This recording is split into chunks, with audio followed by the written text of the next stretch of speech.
ele torce pro São Paulo. Ele torce pro São Paulo. Agora eu vou fazer um último comentário que você vai entender como ele torce pro São Paulo. Cheguei pra ele e falei assim, ele joga FIFA, joga cartola, faz tudo, né? E aí conversando com ele, ele falava, o Lua joga muito, pai. O Lua, volante de São Paulo. Eu falei, joga mesmo, João. Quem joga mais, filho, Luan ou Casemiro? Você tá zoando, né? O Luan. Eu falei, Casemiro, Real Madrid, seleção brasileira, o Luan joga mais que o Casemiro. Ele falou, joga. Eu falei, João, você tem certeza? Ele falou, pai, como é que eu vou discutir com você? Você acha que o Pedro joga mais do que o Rigoni? O Pedro do Flamengo, eu falei, cara, olha a associação dele, porque um dia a gente conversando, eu converso muito com ele sobre futebol, eu falei, filho, o Pedro seria titular em todos os times do Brasil, em qualquer time, sem exceção. Pode pegar qualquer time e ver se tem um camisa 9 melhor que o Pedro. Ele só não joga no Flamengo porque tem o Gabigol. E o Gabigol e a empatia, né, a sintonia dele com a camisa do Flamengo é um absurdo, absurdo. Gol de jogo grande, gol de título, vai entrando na galeria dos maiores artilheiros e joga muito também. Acho até que que o Pedro tem mais recurso que o Gabigol. Mas deu certo, encaixou e o Gabigol é o dono da 9. E aí um dia ele falou, não, o Rigoni joga mais do que o Pedro. Eu falei, João, o Rigoni é muito bom jogador, mas não dá pra comparar, filho. E aí na hora que eu falei do Lula, ele falou, você acha que o Pedro joga mais que o Rigoni? Então é esse nível de fanatismo. Desde cedo, isso aí já tá... Mas ele joga bem. É que eu acho que não é só talento. Pra você virar jogador, tem que fazer muito sacrifício.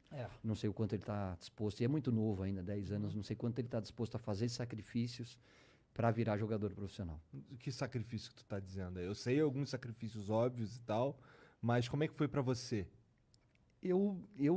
Para mim, na verdade, e eu acho que isso é um pouquinho diferente, apesar de toda a paixão que ele tem pro futebol, a minha vida sempre foi, o meu sonho sempre foi ser jogador de futebol. Nunca passou pela minha cabeça ser outra coisa que não um jogador profissional.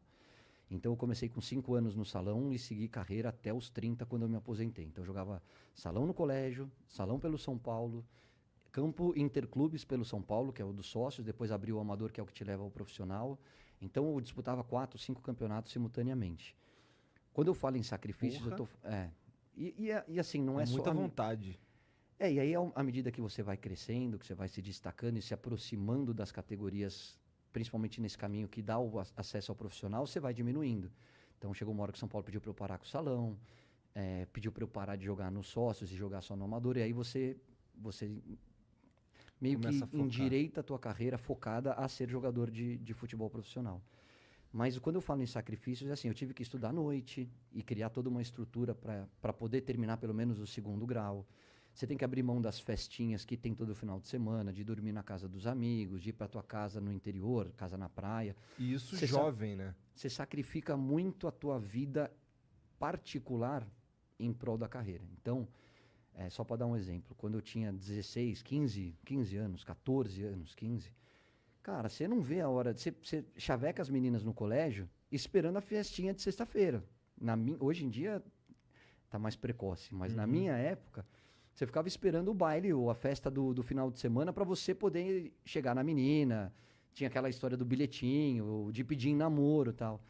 E aí chegava na sexta-feira, eu não podia ir para essa festa, porque eu estava no interior de Minas, dormindo em chão de escola, colchãozão, que era onde as delegações ficavam nessa época, para disputar um campeonato sub-15 brasileiro, em condições muito diferentes daquelas que meus pais poderiam me proporcionar, e deixando de poder pegar a menina, de pedir ela em namoro, porque era a minha carreira, era o meu sonho. Então, se abre mão de muita coisa.